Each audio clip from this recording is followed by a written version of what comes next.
Good morning, everyone. Welcome back to the Duality of Wrestling. I'm Christian. You'll notice we've been off for a few weeks. I've had some other stuff go on that I've had to attend to, but I had to jump back in this week because I'm excited. It's Forbidden Door weekend. It's, a pay per view that AEW does a little bit outside the box and very well usually. So I'm pretty stoked for this, even if there's been some odd storyline build up and weird creative choices that have happened in the lead up to this pay per view. So let's talk about it. I'm gonna try to break this into two parts, by the way. Full disclosure. Two reasons. One, I want these to be a little bit shorter and more bite sized, consumable for you guys, and doing really, really long form videos on a 9 match main card and 11 match total card is a lot to digest at one sitting. And if I shorten it, it doesn't really give a lot of chance for there to be in depth analysis of what's going on. And that's kind of what we're here for. And the second reason is more technical. The video software I use doesn't export anything over 30 minutes. So that means I'm going to have to chunk these up a little bit. So hopefully it works out for you and for the software. So let's get into it. Our opening matches on 0 Hour leading into Forbidden Door are going to be the Women's Tag Team Championships being defended. The Divine Dominion, Megan Bayne and Lena Cross, are going to take on Thunder Rosa and Olympia. This has been a feud that's largely been done through backstage promos and segments. There hasn't been a lot of in-ring representation of this, and that's primarily because Thunder Rosa admittedly has been doing a lot in CMLL, and the Divine Dominion have basically been winning squash matches if they haven't been facing Tai J since the last pay-per-view. So, again, speaks volumes to the issues that AEW has in terms of depth in their women's roster right now. They've really been lacking in that respect, especially women who can match up from a stature standpoint against the Divine Dominion. You're not going to find many of those even in your most healthy of times, and that is not what things are for AEW's women's division right now. I think all along they were going to build to Alex Windsor and Jamie Hayter, the Brawling Birds, taking the belts off Divine Dominion at All In, the English connection and all between those competitors. Would get a nice hometown pop from the crowd, much like Hayter did when she returned a while back. The problem is here, it looks like Hayter's hurt again. I haven't really checked into it much, but it does appear that Jamie Hayter may be dealing with another injury. So that's left Windsor kind of on her own. They haven't really worked on building that feud as yet. They've still got time, obviously. There's still a good 2 or so months until All In. They can make this happen. They could really start at Redemption if they wanted to next month. But who knows whether or not they're going to go that route, is if depending on Hayter's prognosis for the All In show. So I don't know again where they're going to go with the Divine Dominion and potential challengers. What I do know is that Thunder Rosa and Olympia will not be unseating them for the championships. They've been, too not present on TV, whereas the Divine Dominion have been dominant since beating the Babes of Wrath for those titles. I don't see any reason for that to change here. You would want somebody with a groundswell of babyface momentum built up as a team, and this ain't it. This really is not it. This is a good Forbidden Door match. You bring in a talent like Olympia, who's from outside the company, and you do a CMLL versus AEW-ish match, which, considering all the issues AEW has had bringing in Stardom, New Japan, CMLL talent for this show, I'm glad they're getting some of it on there. That said, the Divine Dominion are going to take this, and it's probably not going to be a super long match, but Divine Dominion will retain over Thunder Rosa and Olympia on the pre-show. And the other pre-show match is also a women's match, so I don't really know how I feel about that, but I understand the point. It's going to be Sky Blue facing off against Micah for the qualifier for, I believe, the final spot in the TBS Championship Survival of the Fitness qualifying match, which takes place, the gauntlet match takes place next week on Dynamite, whereas this is the final qualifying match for that last spot. I swear, after what happened with Sky Blue in the Women's Own Heart Tournament, which, believe me, I'm going to bitch about, there's no way you can't give her this spot. I'm not saying you have to put the belt on her. If you don't want to, you think she's too green, whatever, fine. I can listen to that argument. But there is no reason to have Sky Blue drop this matchup on the heels of losing the upset loss to Maya World in the Women's Owen Hart bracket. Makes no sense. It would further devalue an in-house talent that you really want to build up a bit more. Um, so yeah, and I'm even trying to put my own first personal fandom of the Triangle of Madness ladies aside. Sky Blue is the only logical winner here. So yeah, give me Sky Blue all day for who's going to fill that last spot in the TBS survival of the fittest match. I'll probably do a breakdown of that leading up to the Dynamite show because there's a lot of intrigue with that. You have a lot of possibilities in there who could take that championship home on an interim basis or even carry it full time. So I'll discuss that a bit more. But for the purposes of this Forbidden Door preview, I'm going to go ahead and lock in that Sky Blue is going to take the win here. And that will wrap us up essentially for the pre-show. That moves us on to the main card. And the main card features 9 matches this time, which is a little bit light for an AEW show. But again, as I mentioned, going off of what Tony Khan said in the media conference, the visa issues that talent have had trying to come in and work this show have been really a big thorn in the side of AEW and really a big obstacle that was difficult to overcome. So while I've heard the criticism online, and I can share that criticism that this doesn't feel like your typical Forbidden Door. You don't have any of the IWGP titles, um, besides Shota Umino's really being defended here. Andrade's not defending his belt. The IWGP Heavyweight Championship isn't being defended. There's a lot of competitors here that really could have fit in. And the main criticism I've heard is that this just feels more like another AEW pay-per-view, and I can understand that. That does feel fair, but given the fact of those visa issues are a reality, 9 matches does feel like a decent sized card.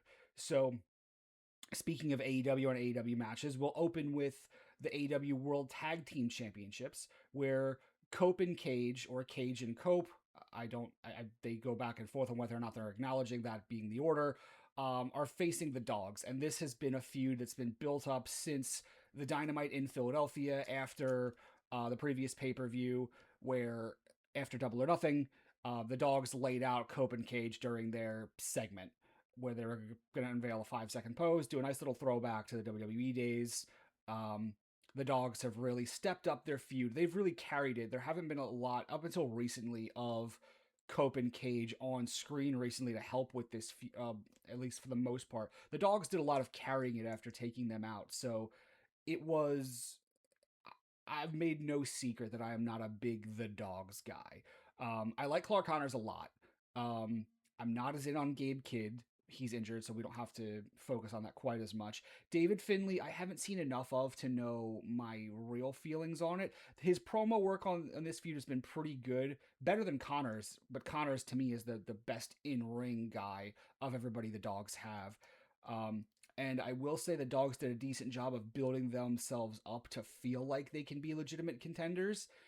And an area where I want to give props in booking is Khan putting the Dogs up against the Young Bucks a while ago and having the Dogs go over in that match. That really did a good bit to help legitimize them as number 1 contenders and as a team that could reasonably challenge and potentially believably beat Cope and Cage for those AEW World Tag Team Championships. Now, all that said, I don't see that happening here. You just put the belts on Cope and Cage after a long chase with FTR, who are apparently taking some time off. More power to them. Those guys are workhorses. They deserve all the vacation time in the world should they want it. But being that we just finished up a pretty significant chase for these championships with the baby faces taking them off a heel team, they're not going to hotshot them off over to another team, especially when I still think you're building to, at the very least, Cope and Cage versus the Bucks. Whether or not FTR is involved based on what they want to do in their free time requests, whether or not New Day gets involved, depending on when or if they do end up joining the company. I think a lot of those things will culminate at All In, as I've talked about at length before. But none of those things factor in the Dogs, and I don't see that changing here. It's just not going to happen. It will be probably a fun little brawl. I would imagine Clark Connors is again going to show out in the ring because he always does, especially on pay per view. The guy in the ring is really, really good. I'd love to see his character work catch up to that a little bit, but overall, this is going to be a match where Cope and Cage get their heat back a little bit after being jumped and had the physical better of them gotten a few times. Cope and Cage take the win here. Now, speaking of the Young Bucks, Matt and Nick Jackson will be taking on more of an international contingent of teams trying to give us that Forbidden Door feel here. They're going to be taking on El Sky team of Mystico and Mascara Dorada of CMLL and the Unbound Co. of Shingo, Takagi, and Titan from New Japan. So this definitely gives us more of the multi-promotional feel that the show usually has and has a little bit less of this year. This will be a fun match. Having Mascara Dorada, who is incredibly underrated, Mystico, who is excellent. The Bucks are obviously on top of their game from an in-ring standpoint. They're great. Haven't seen enough of Unbound to really make a firm decision, but them being in the ring with four other really talented athletes is going to make them look good no matter what. So, given how unselfish the Young Bucks are, though, especially as I mentioned in losing to the Dogs and the Dogs build up with Cope and Cage, I don't think it's very easy to say who will take this matchup. Obviously, the most prominent team and most important to AEW of this bunch is the Young Bucks, the EVPs. But you know, again, as I said, they are clearly a very unselfish team. They have been willing to eat pins for other guys multiple times. Um, I could see Mystico and Dorada taking this match, if only because it helps continue to build up guys who aren't Matt and Nick Jackson, who really don't need more particular feathers in their cap. Um, but that said, I'm still gonna pick the Bucks here. They've done some losing of late on TV where I think a win here makes sense for them. This could be a really good showcase match for the CMLL and New Japan teams, and I think that would be great for all of us to be exposed to them a bit more, especially the New Japan guys who aren't on AEW TV quite as much. But overall, give me the Bucks here. Now, let's move on to the AEW Continental Championship. Jon Moxley is going to defend this title against Bandito. We have seen a little bit of a decent build for this. It was mostly the Death Riders versus some variant of Brodito in tag and trios matches leading up to this, and that's on the heels of the Death Riders finishing up a TV program feud against Shane Taylor Promotions. Not a fan. I know some people are. I am not one of them. Hard pass for me, so I'm glad that is in the rear view from the Death Rider standpoint. This will be a really fun match. Every time Bandito gets in the ring, especially on pay-per-view, the guy cooks and cooks. And Moxley has been really on his game during this whole Continental Championship defense tour he's been on since winning the tournament. And honestly, Mox's character work has been really on point, and especially since he's been splitting a lot of that between some different feuds. Obviously, he's got the Brodito thing that's culminating in this match. We had the Shane Taylor feud that just wrapped up. You've had what he's been doing as a side character on the Will Ospreay developments. So Mox has really been all over the place in terms of what his character is involved in. And to Jon Moxley's credit, he's made it feel very cohesive from a narrative standpoint. You're not seeing different versions of the Moxley character show up here in different feuds just because the alignments of his opponents will be different. He's really been, keeping strict continuity for who the Mox character is, and I think that's been great. It's been great booking on Tony Khan's part. It's been great work by Jon Moxley to make it feel very in sync despite facing both heels and baby faces. So great work in that standpoint, and it's made the Death Riders feel like more of a true tweener, almost force of nature stable that I think works really well for them and the kind of philosophy they espouse. I'm looking forward to this match. Bandito versus Jon Moxley with nobody at ringside. It's just going to be these two guys laying it all out in the ring, and we know both of these guys perform really well when the spotlight is on them. I am really, really excited for this. But that said, I don't see a title change here. This is John Moxley's, sword that he's been carrying ever since winning the Continental Championship or Continental Classic. He's had some great runs in defenses with this belt, and I don't think we're ready for that to change. I don't think there's been enough of an emotional build here for Bandito being the guy to take this belt from Moxley. I actually think they did that a bit better when they had Moxley facing Takeshita, and it would have made sense there to do it if you weren't going the international championship route with Takeshita, which they eventually did, which is what made the most sense for that feud going forward. But right now, there's nothing on the immediate horizon that says, yeah, John Moxley should drop this Continental Championship. He's not embroiled in anything that's so personal, that resonates so much in terms of the storyline and character work and development that's been done for it, that I could understand taking the belt off of him when he's done so well with it. So, no, I'm sorry. Bandito will put up a great showing. It'll be a really fun fight. John Moxley's going to take this one and retain the Continental Championship.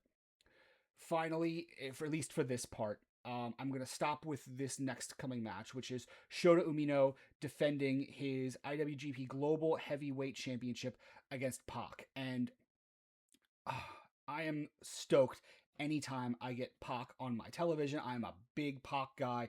I love the presentation of the character. I love his demeanor. I love his intensity. In ring, the guy is flawless. There's nothing he can't do. He can do submission work. He can do really mat-based technical stuff. His striking is on point. He obviously has the ability to fly like anybody, matching anybody else in the promotion. Pac to me is possibly the most complete wrestler AEW has, and when you combine that with how good his presentation is, man, I really like Pac a lot, and I wish that he was moved into a more prominent role within the company. Right now, he feels like the second or third banana to John Moxley in the Death Riders. I've talked before how I really would have liked to have seen Pac be the usurper that conducted a mutiny on Moxley during the Continental Classic and Moxley's losing streak. I'm not going to go back into that again. I know how I've said it enough that if you want to hear about how I feel about it, you can probably guess context clues from what I'm saying, but I would have liked to have seen that a lot better. We didn't get that, but that leaves Pac still in second or third tier limbo a little bit. And it makes me question whether or not he can or will take the championship off of Umino here. Um, Ultimately, I don't think he will. I would love to see it, but I don't know if it does enough for Pac, um, and if New Japan would be amenable to having Pac win this championship, especially because there are so few IWGP titles being defended at this show. It's not like you're having any New Japan talent win an AEW championship or any other promotions championship, at least that I'm seeing. So I'm not sure I see New Japan being the one like, yeah, we'll give this up to an AEW contracted guy. Um, right now, that doesn't make the most sense to me. So I'm going to say Shota Umino retains in what is a really, really fun match, where hopefully Pac can put on display all of the talents he has and continue showcasing himself as a guy that AEW should have in and around their main event picture, at least from my standpoint. Love the guy, love all the work he does. So please, more Pac on my TV. Um, that's going to take us up to the end of our first part of our AEW Forbidden Door preview. Thanks so much for watching. I'm going to get both of these up in quick succession because I want my audience to be able to hear what I have to say and maybe even throw some comments and feedback back before the show starts. So this is wrapping up part one. I will be back to discuss the rest of the AEW Forbidden Door 2026 card, starting with Tekla versus Starlight Kid, moving all the way through our big premiere main event matches. But I will be right back and take care of that momentarily. See you in the next one.